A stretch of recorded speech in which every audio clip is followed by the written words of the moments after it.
برنامه را با گزارشی از روسیه ادامه می‌دهیم. پرزیدنت ولادیمیر پوتین به بررسی دومای دولتی طرح خارج شدن روسیه از اعلامیه اروپا به پیشگیری از شکنجه را فرستاد.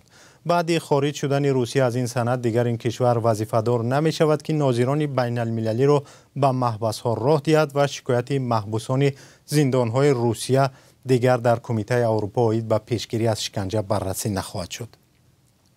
رادیو آزادی در گذشته گزارش‌های زیادی داده است که بر اساس همین اعلامیه چندین مهاجر تاجیک هم توانستند در دادگاه اروپا از حقوق خود دفاع کرده به آزادی برآیند. در زندان‌های روسیه در آغاز سال جاری بیش از 300,000 نفر نگهداری می‌شد. در یک صحبت پیش از برنامه از اولگا رومانووا مؤسس سازمان روسیه زندانی پرسیدیم این تصمیم پوتین چه پیامدها داشته می‌تواند؟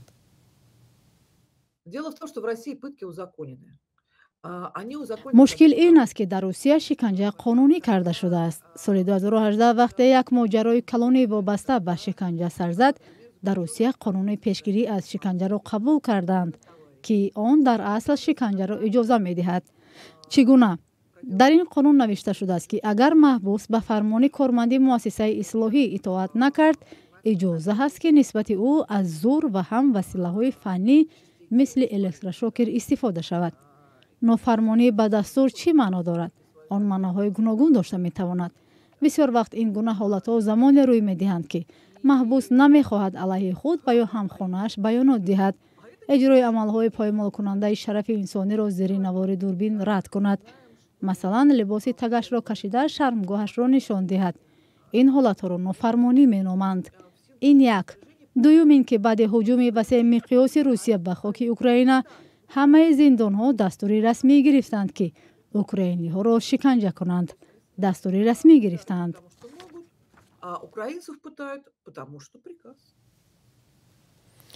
سوال دیگری ما از اولگا رومانووا این بود که تا کجا شکنجه در محبس‌های روسیه پهن شده بوده، کدام گروه محبوسان از همه ضعیف‌تر است؟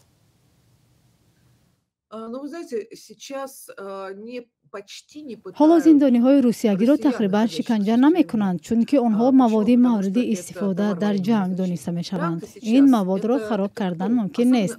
از این رو زندانی‌های سیاسی را شکنجه می‌کنند. مهلت حبس آنها را دراز می‌کنند چون که محبوسان سیاسی به جنگ نمی‌روند. اوکراینی‌ها را شکنجه می‌کنند چون که دستور است. مهاجران را هم شکنجه می‌کنند چون که آنها در اکثر حالت‌ها از رفتن به جنگ خودداری می‌کنند. وضع مهاجران از آسیای مرکزی در زندان بدترین است چون که یک دلیلش مبارزه ضد به اصطلاح تندگرایی اسلامی است و هیچ کس تحلیل نمی کند که افراطگرایی چیست، برای چی اجازه هست و برای چی نیست. هنوز ناوالنی نوشته بود که به مسلمانان در زندان‌های روسیه پیدا و رساندن قرآن اصلا امکان ندارد. ما درباره حادثه‌های فراوان شکنجه و لطوکوب برای نمازخوانی خبر داریم. نمازخوانی را منع کردند، هم لطوکوب میکنند و هم میکشند.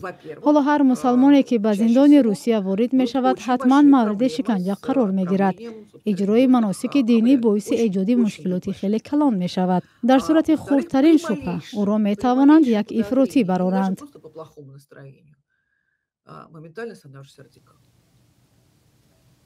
تشکر اولگا رومانووا، رئیس سازمان روسیه زندانی که از وضع محبوسان در روسیه پیگیری میکند. شکل پوره مصاحبه او به زودی در سامانه رادیو آزادی نشر می شود.